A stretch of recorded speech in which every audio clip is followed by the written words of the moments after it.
Hello, everyone, and welcome to the 88th ever Highlight Haven interview. My name's Matthew Heiserman, and today we are joined by Pro Football and Sports Network NFL Draft Analyst Ian Cummings. Ian, it's great to have you on. Yeah, it's good to be here. It's good to be here. It's kind of the downswell of the season after the NFL draft, but still plenty of busy work to do, as you know, and the NFL season never truly rests if you're a true grinder. So it's fun. It's a lot of fun, but I'm happy to be talking here with you. Absolutely. And, getting into your journey, you began writing for Fansided in 2017 as a part of Rigo's Rag prior to joining Pro Football and Sports Network as an editor in 2019. And then you became a full time NFL draft analyst for them in 2021. I just want to start by asking, when you first knew you wanted to work in the sports industry, and how would you sort of describe the journey you've taken to get to where you are today? Yeah, so it's been a whirlwind for sure. I was one of those kids who, played Madden and created rosters and everything, and would like do my own NFL draft analysis, like for fun, just kind of pretend and Yep. everything. So it was like always something in the back of my mind, and from an early age, I liked writing too. Like that was something that came relatively naturally, and then I liked sports too. I live 15 minutes from East Lansing, so Michigan State Spartans. I was a big Kirk Cousins fan when he was in college, and Mhm. so I kind of followed him to the Washington football team, right? And then I that was kind of where it started for me. I went to college originally. I didn't really know what I wanted to do, but I knew that I liked writing and I liked sports. So I got with Fansided. They at the time they were accepting applications. You didn't have to have pre-existing experience. You could just apply. And so I just applied, and started Mhm. writing about Washington, and Kirk Cousins. And I wrote so much. I eventually became a co-editor for them, Mhm. so I got a promotion and I started getting paid for it. It was kind of my part-time job while I was in college. And then, from that, writing consistently over a couple of years, I kind of got to this point where Pro Football Network, they were only Pro Football Network at the time when they were just starting out, but they Mhm. were a startup company and they were at the very beginning of their development at the time when I was kind of establishing myself a fan sided. They Mhm. were trying to hire anyone and everyone just to get off the ground. So I apologize if you hear a bell in the background, by the way. There's a kitten here who's going crazy. Yeah, they were just starting. They were hiring anyone and everyone. And so they hired me as an editor and I started just editing articles, like just kind of going through the post process and making sure all that was good to go. And then I started writing some emergency pieces for them on demand, like fantasy and NFL. And then I wrote an NFL draft piece. I think it was about Chase Young actually. So that cycle, so that kind of puts in Yeah. perspective how long it's been. But after that, they were like, "Hey, we kind of want you to write some more NFL draft stuff." And Mhm. so the NFL draft always kind of piqued my interest because of the player evaluation, the informed decision making perspective. And so I kept diving into it, and it kind of all cascaded to, going to the Senior Bowl for events and the Shrine Bowl and the NFL Combine 2 years ago, right? And so it's been a lot of fun. It's been kind of a whirlwind. I didn't really think it would ever be a full time thing, but now that it has kind of developed to that point, it's kind of surreal. It's fun to look back and see how it began. Yeah. But how it began is really just like I liked sports and I was really passionate about writing and combining the two and kind of creating this informed decision making, habit. That's kind of how it began. Yeah, I love to hear that. And, getting into the upcoming NFL draft, recently Tennessee quarterback Nico Iamaleava announced that he would be transferring to UCLA, which he received a lot of backlash for. But I just want to ask, what can we expect to see from him this upcoming season, and how could this move potentially affect his draft stock? Yeah, it's going to be interesting to see because I think with Nico Iama, I think it's Iamaleva, I Mhm. believe. I'll have to double check the pronunciation there, but former five-star QB, he's definitely got Yeah. the natural talent. We talk about the arm talent, the athleticism, the size as well, prototypical QB. But the big question with the Tennessee offense, going back to Joe Milton and Hendon Hooker, is how well does it prepare QBs for the NFL level, right? You're talking about a lot of one-read plays, not a lot of traditional progression work, right? Mhm. And so I think people there is kind of a misnomer, kind of a misinterpretation.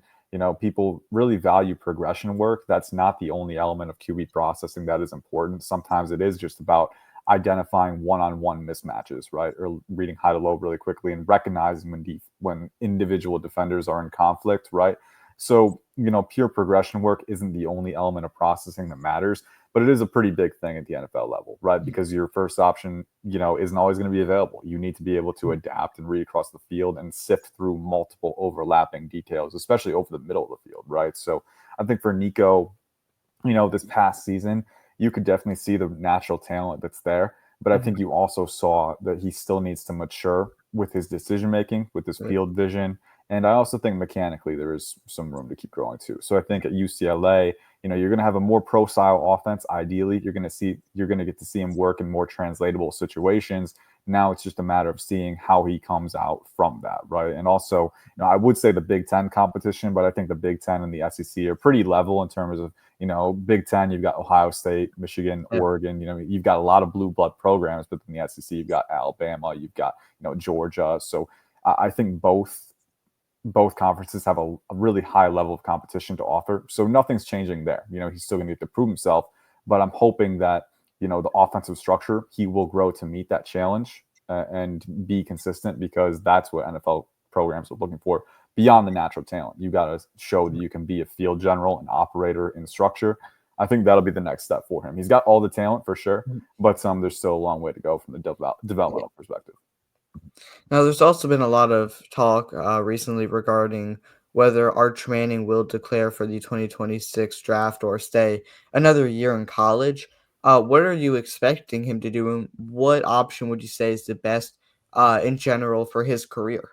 Yeah, it's a good question. He's kind of been the perplexing case, right? Because Mhm. he's been very highly anticipated. I mean, obviously, being the nephew of Peyton Manning and Eli Manning, he's the legacy recruit to end all legacy recruits. I mean, Yeah. there's so much Mhm. build up with this guy.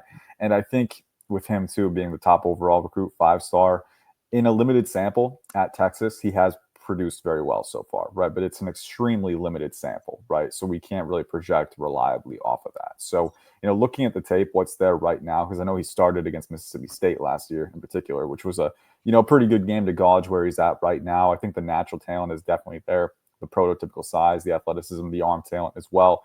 But I think with me personally, there's still a level of mechanical discipline that he has to get to. There are times where his lower body isn't always in sync, and that can affect his, release mechanics and, precision on rack throws and drive throws down the field.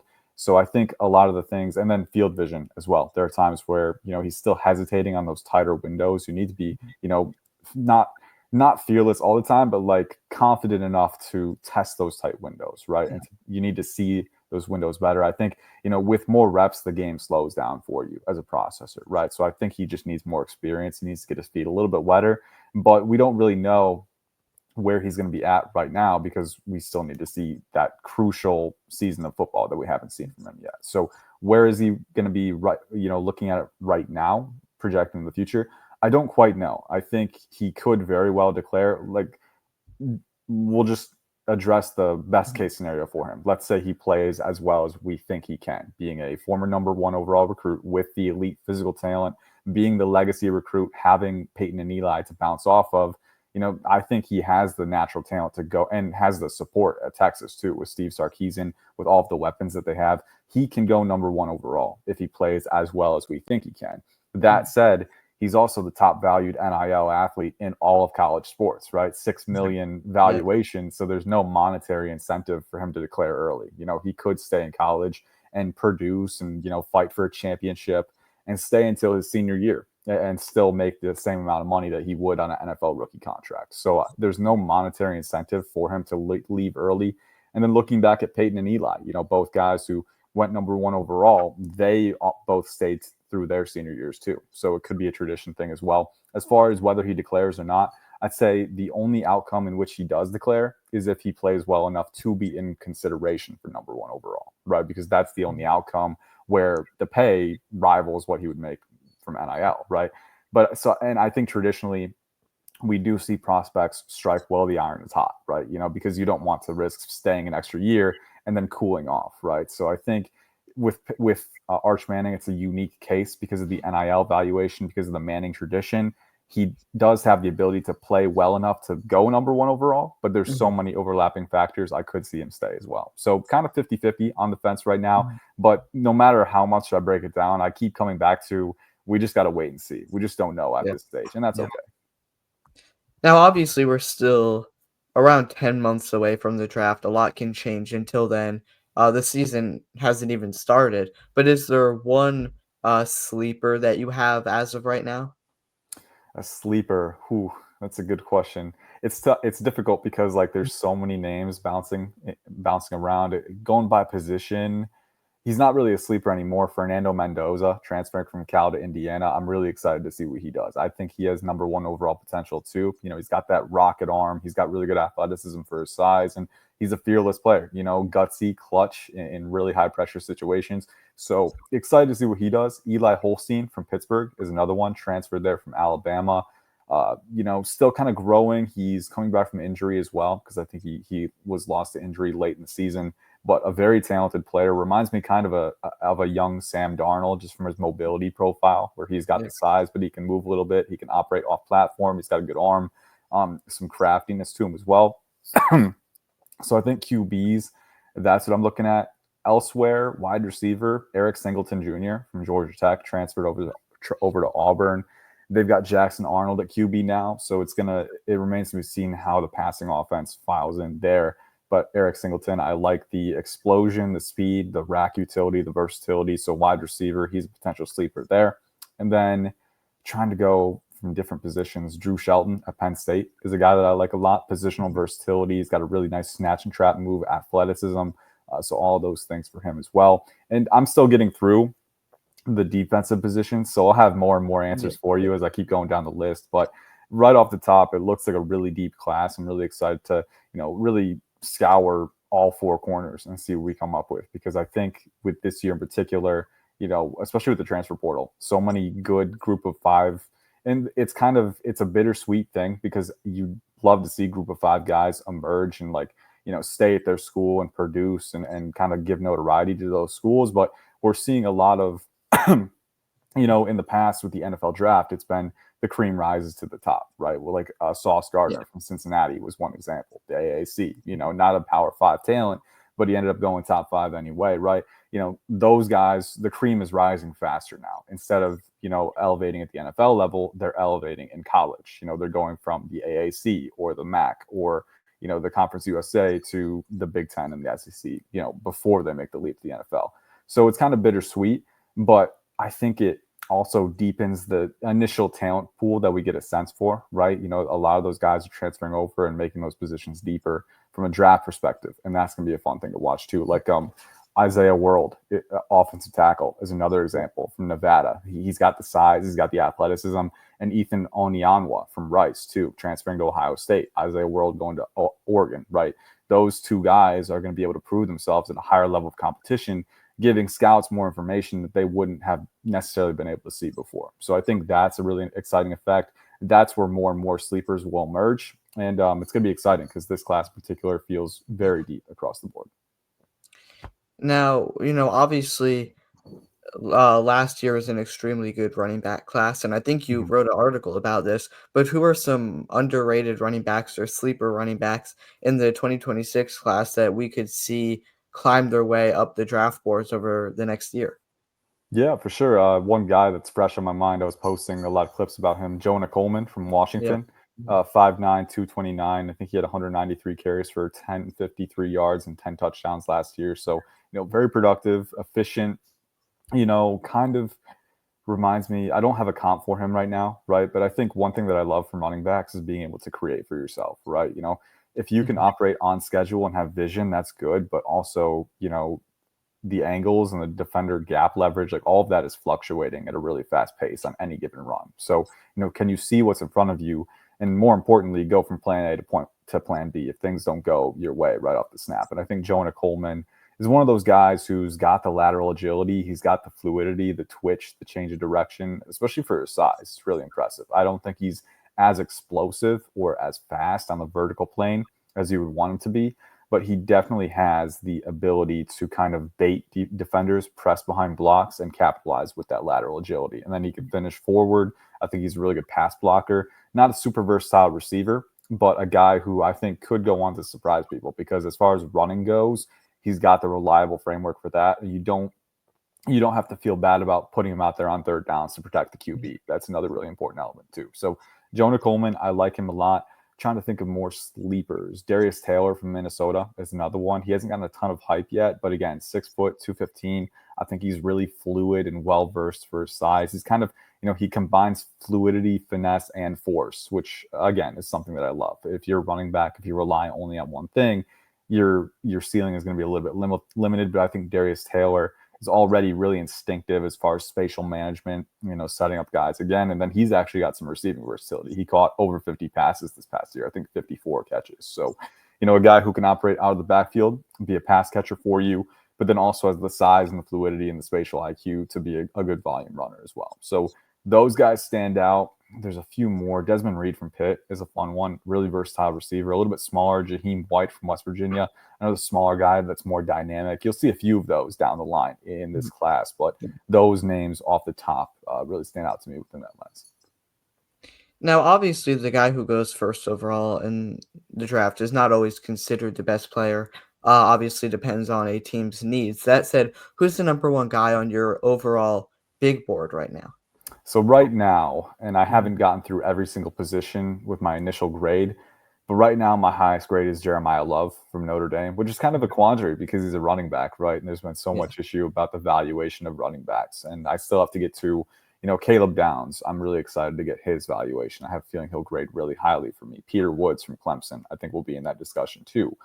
But Jeremiah Love is just such a complete player in my eyes. I mean, 6 foot, 212 pounds. So not a brawler, but he's built with that lean mass where he can, work through contact. And he's physical, man. I mean, he's definitely willing to deliver punishment downhill, but he doesn't rely on that. Again, he's explosive, very explosive, agile, fast in the vertical plane, and he can set guys up.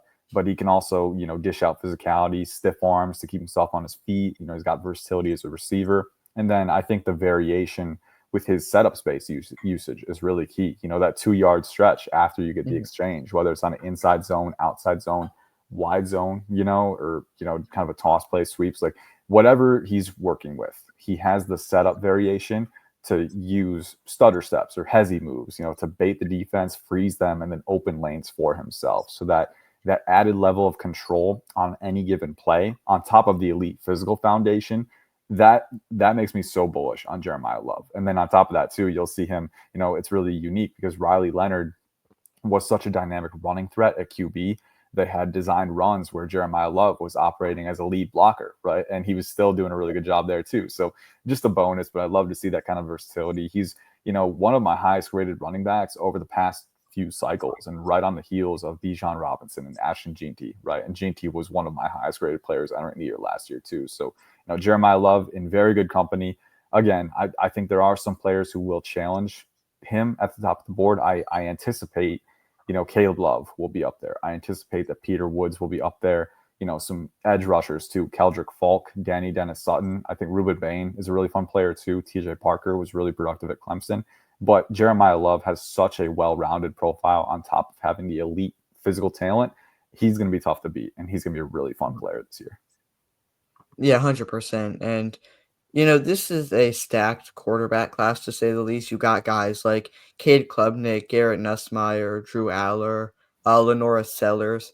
Assuming Arch Manning does not declare for this draft, how do you see this quarterback room shaping up? And who do you think is going to be considered the top guy when it's all said and done?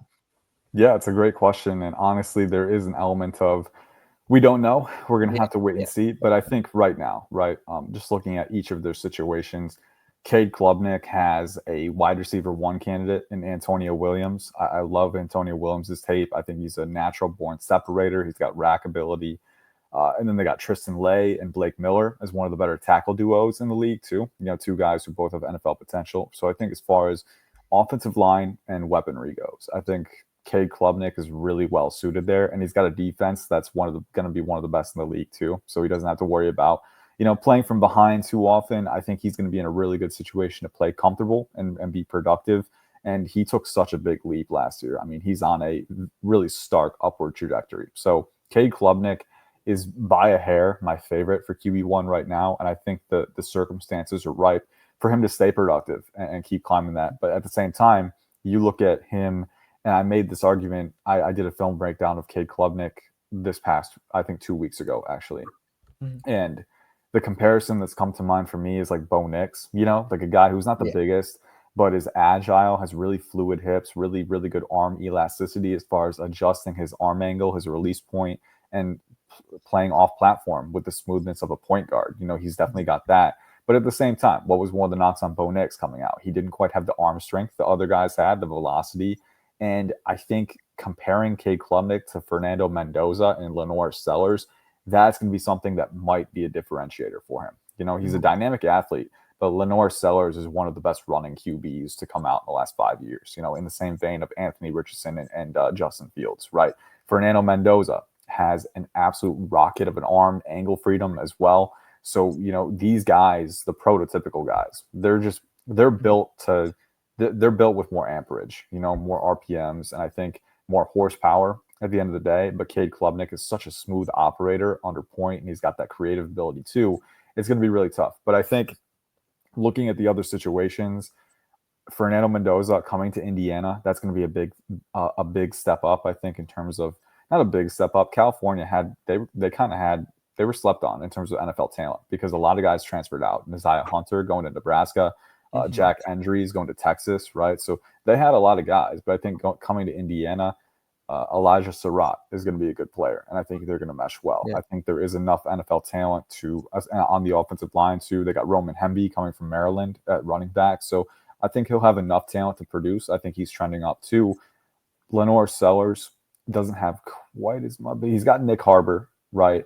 I think he's more of a vertical threat. The route running isn't quite there as much as I would like right now. I think Jared Brown's coming back. So I think in terms of supporting talent, Cade Klubnik has the most. In terms of Mhm. physical talent, Lenore Sellers probably has the most. And then I think Fernando Mendoza is kind of in the middle ground where he's got a lot of talent. He's got enough NFL support. So we'll see what happens. Cade Klubnik probably has the most confidence for me right now, but I think Fernando Mendoza could really emerge in his situation.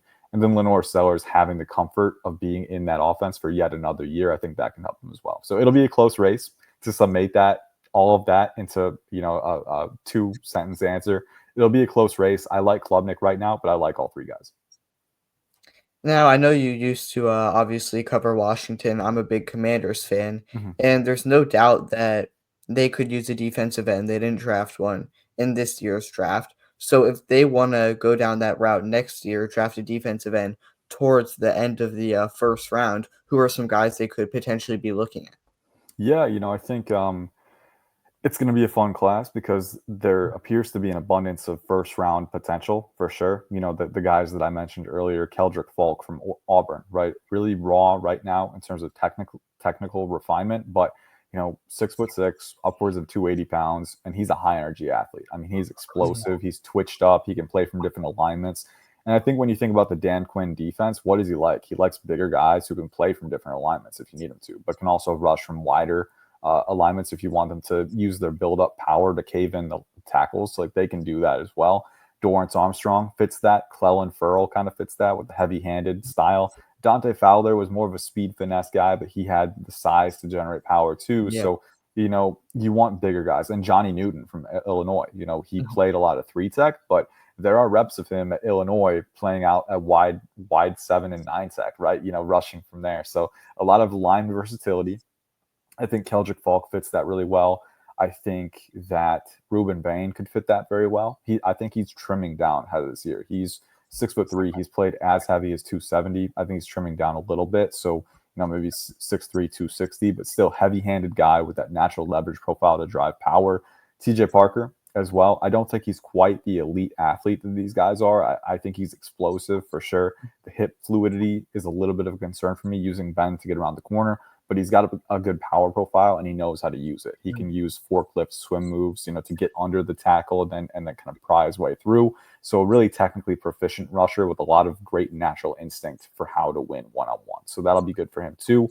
A few other guys that stand out as sleepers toward the end of round one, I think Mateo Uyagalele, DJ's brother at Oregon, really broke out last year. He's more of a, kind of predominantly pass rushing threat right now, but the size is there, the athleticism is there. I definitely think he could take a step up and be that kind of player.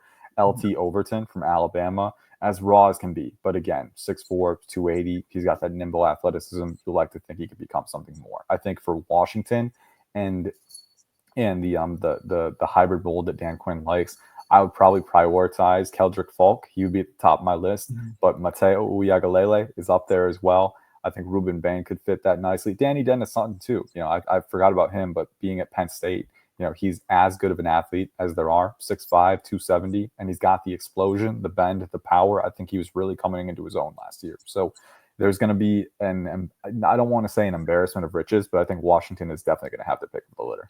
Mhm. Now, right now, what would you say is the weakest position entering this class? The weakest position, it's going to be a strong defensive tackle class again, linebacker too, corner as well, safety. I'm trying to go through each one. Offensive line should be strong too. Maybe this is tough because I always look at it from an optimistic viewpoint. I think that you know quarterback has the most uncertainty, maybe. But that's not the weakest. I would say corner right now. As much as I'm pretty optimistic about the corner class because I like the Mhm. raw talent that's there. I think DJ McKinney from Colorado has a lot of upside. Domani Jackson from Alabama, Avion Terrell, AJ Terrell's little brother, has a lot of good utility too. Jermod McCoy from Tennessee as well. But I also don't think, like looking back to past years, right? You've had guys like Travis Hunter and Will Johnson, Patrick Surtain when he came out, right? Like guys who even a year out, we had a pretty good idea that they were going to be at least early round picks, let alone first round picks. So I don't think we have that level of certainty right now that we've used to have at the corner position. And so there's a lot on the table. Some guys are going to emerge, break out, and we'll have to see what happens. I don't think it's necessarily a weak class for corners. I just think it's a little more uncertain. We're still kind of waiting to see who comes out on top. Again, I really like the raw talent that's there for some of these guys at the top of the board, but they're going to have to prove it for another year. So we'll see. But I would say corner if I had to Mhm. pick. Yeah. And now I want to ask you sort of like rapid fire questions about your career and what you do. And when it comes to being an analyst, what are some of the main things you look at when you're evaluating prospects? Yeah. So one of my main tenets when I'm evaluating prospects is I try to look at it. I try to go all the way down to the foundation, right? Like with any statement that you have, there's room to go even deeper, right? Like a guy is fast. What does that mean? Does he move fast? Does he have really quick strides? Is he more of a long strider who covers a lot of ground with each step? Is he like 6'4", 5'11", right? So there's ways to go all the way down to the foundation. Or if a QB, if you say a quarterback has bad mechanics, what does that mean? Are his feet too narrow, right? Are they out of sync, right? Does he, lock out his hips too early on his release and lose that velocity? So there's always different ways to go down to the very foundation of an evaluation. And as you get farther and farther down, you tell more about a player and how he wins or how he loses, right? So I think trying to get to the very foundation of the diagnostics of how a player wins and how a player loses and giving as much informative value as you can, that's kind of something that underpins my philosophy there. I think if you don't get all the way down to the foundation, you're leaving meat on the bone, you're leaving stuff on the table, and you're not informing your audience as well as you can, right? Another thing that I would say is really important for analysis is just staying objective, within your mind. All film evaluation is going to be subjective from person to person. They each see something differently. But I really make sure that when I'm going into a film evaluation, I don't I'm I don't have any bias in my head. Like it's really easy to watch one play of a player, and that one play, if it's a bad play, the first one that you watch, there's a type of bias called thin slicing bias where you're going to see that and say, oh, I didn't like that, I don't like this player. So mentally you have to be aware of the biases that are working as because we're all humans, we're all susceptible to bias. So how does that affect us, and how can we counteract that? For me, I think just having an awareness of it, like, hey, I saw one play, first play, this running back fumbles or loses 5 yards, not going to let that dismay me right away. I need to watch a big enough sample that I can get an accurate view of this player from a pros and cons perspective, right? So not letting bias affect your process, I think, is also very key. And there's other ways too, going on social media. If you see a positive post about a player, that's going to stick in your head. Or if you see a negative Yeah. post of a player, you're going to say, oh, I shouldn't like this guy because now I'm going with consensus. Now I'm safe. No, just look at the tape and see what you see, right? But then it goes back to the foundation, like make sure you're seeing the right things, make sure you're getting everything that you can, extracting all the information you can. And I think they go hand in hand. So I'd say I go down to the foundation of the diagnostics, and I make sure that when I'm going down to that foundation, I'm not being affected by any biases along the way. Now, what would you say is the main trait that you pay attention to? Like, for instance, you see a guy with that trait and you're immediately thinking, this guy's going to translate well at the NFL level.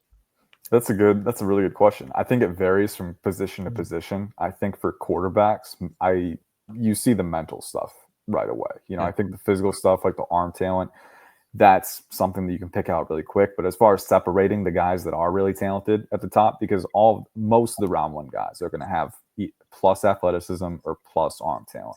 That's kind of a separator at this point. But can I see guys isolate a one-on-one matchup quickly? Can I see them read a play pre-snap? Can I see them anticipate windows? Right, like those things. When you see those things, that separates quarterbacks. For running backs, can they create for themselves? Right, Jonah Coleman is one that I mentioned, where he can set up defenders and capitalize with his lateral agility.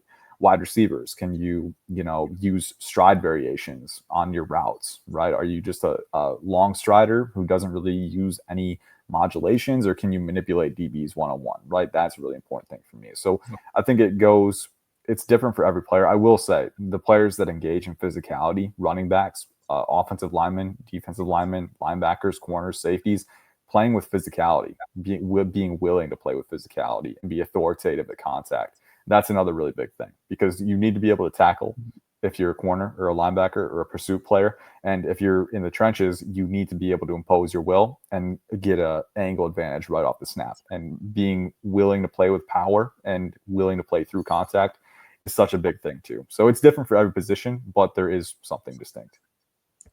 And how much do you value the competition that they play against? Or for you, is it really just do they thrive against their competition? You look at a guy like Gray Zabel, who played at North Dakota State, which is in the FCS. Now, how much does that affect your opinion on him compared to a guy who might play in the SEC? Yeah, that's another really good question too. I would say it's kind of scaled, like I would want a guy like Ray Zabel or someone who plays at a lower conference, right, to dominate against that conference if Yeah. they're going to be drafted at a certain point. Like if you're going round one as an FCS guy, or Ashton Jeanty with Boise State this past year, like Mountain West. Like Mhm. I want to see some level of, yeah, you're proving on almost a down to down basis that you are a cut above these guys. You're a higher Yeah. echelon. And I think at least athletically, I think Gray Zabel definitely did that. There were some lapses here and there, but I think he had the consistency to the point where I could say, like, yeah, this is a guy that I could see going in round one, because he is, proving down in and down out that he's a tier above. I think with Ashton Jeanty, it was the same thing, right? The production was such that there weren't even too many whispers about competition level for him, because you turned on the tape and you saw this dude was dominant. He was making guys look silly. And then at the same time, too, he played Oregon and still looked really good as well. So I think usually there are those little blips in the radar where they do play a good team and you can see something from that. But when it's not as big of a sample size, I think the thing I look for is just, do they prove that they're an echelon above consistently, right? Mhm. And does the tape still have the diagnostics that I want, right? Like Gray's able, you can throw out competition level concerns, but he still has the flexibility that I want for an offensive lineman, recovering and acquiring leverage, right? And changing direction. That's still there. The explosion is still there, right? So you can still look at the diagnostics even when the competition level is kind of clouding a cloud over the evaluation.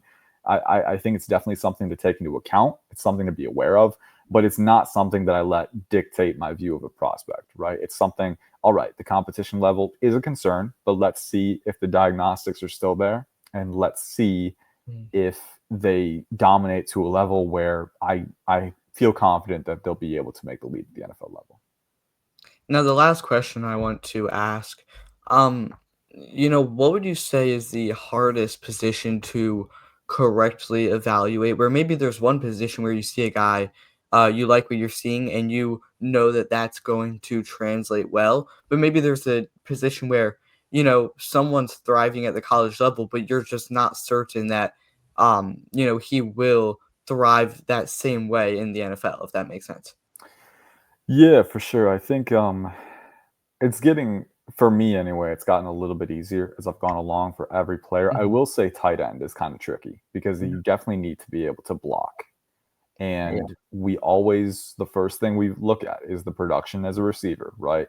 And yeah, you need to be able to provide two-phase value. Like guys like George Kittle, they provide two-phase value. Like he's a phenomenal blocker, but he also is a weapon in the receiving game, right? But I think with tight ends, especially when we're evaluating them, it's really easy to gravitate to the stats and the receiving value, right? And oh, this guy's a wide receiver in a tight end's body, right? But can they block? Can they block inline? Can they drive defenders off the ball? Can they block from a number of different alignments, off motions, right? So like tight end is really unique and kind of unique because the NFL is going through a shift right now where the running game is being more and more valuable. We're seeing more and more too high looks, and offenses are taking advantage of that by running those lighter boxes. So I think, the NFL moves in cycles. We're in a cycle right now where blocking is more important. And I think I'm not sure if the full scouting community, myself included, has caught up to that yet. I might need to look at my weight of blocking for tight ends and kind of up that because, receiving value is important, but I also think having the blocking ability to, have a tight end out there in 1-2 personnel, right? Or 1-3 personnel, and like being able to, you know, adequately adjust the defense's mindset when you have a tight end in line, where they know they can't just blow through that guy. Right. It's different when Miami has Jonnu Smith out there. As good of a player as Jonnu Smith is, he's not the type of tight end who can block in line. That's a weakness the defense can exploit. If the tight end can be that type of high level blocker for you, it's like having a sixth offensive lineman. It's a mismatch generator, and it also increases the numbers of things that you can do, where you can feign the run and go for the play action at a higher level because the defense has to respect that guy. So I think tight ends being able to block and providing that two-phase value, that's one thing that I would say. In the past, I have missed on guys because I overvalued their receiving and I undervalued the the need to have at least a respectable level of blocking utility where you can provide that versatility and that kind of deception for a defense. So that's a tough one. Um, but I'd say for every position, it's a learning process. You're Mhm. always trying to Yeah. find new ways to evaluate success and how guys win. And that's just the nature of the game. But if you keep a learning mindset all the way through, if you keep an open mind as to, because I think once you really commit to a learning mindset, that was the biggest thing for me. I began scouting the Josh Rosen class. That was kind of where I began. And I was a Mhm. big fan of Josh Rosen, but I did not know how to evaluate QBs to save my life at that point. Right. So I think, once you commit to a learning mindset, you realize how much you still have to learn, right? And football is a very complex sport, so keep adding to your vault of, okay, what information should I take into account, right? What information should I value? I think always keeping that vault open and always keeping a learning mindset, that'll help you just kind of, Mhm. catalyze that growth as a mind, as an evaluator, and you'll be able to see things that you didn't see 3 years ago or 4 years ago, right? So I think it's a process, but it's definitely rewarding if you commit to that. 100%. And, I can't thank you enough for coming on. Is there anything else you want to say to the people watching before we wrap things up, including where they can find some of your work? Yeah, so you can follow me at IC_draft on X, formerly Twitter. I'm gonna keep calling it Twitter. It's always been that Yeah. for me. But yeah, I'm posting film breakdowns for players on PFSN, Pro Football and Sports Network, and then we have our mock draft simulator that I'm continually adding to. I'm the Mhm. curator for the MDS as well. That's another one of my primary duties. So if you use it, hit me up. Let me know if there's any feedback, if there's something that we can do better. Always adding players to it. We're gonna get blurbs in there soon, so that you have analytical data and words and descriptions on guys that can help you make picks better. But aside from that, it's just getting through the scouting process, looking at more guys, and getting ready for this 2025 season. It's gonna be a fun one, and I'm really excited to see what happens. But more than that, was really excited, really happy to talk with you today, dish out over the evaluation process and just football in general. And yeah, it's gonna be exciting to see what happens. Absolutely. Again, big thanks to Ian Cummings for being the 88th ever Highlight Haven interview guest. And as always, we will see you next time.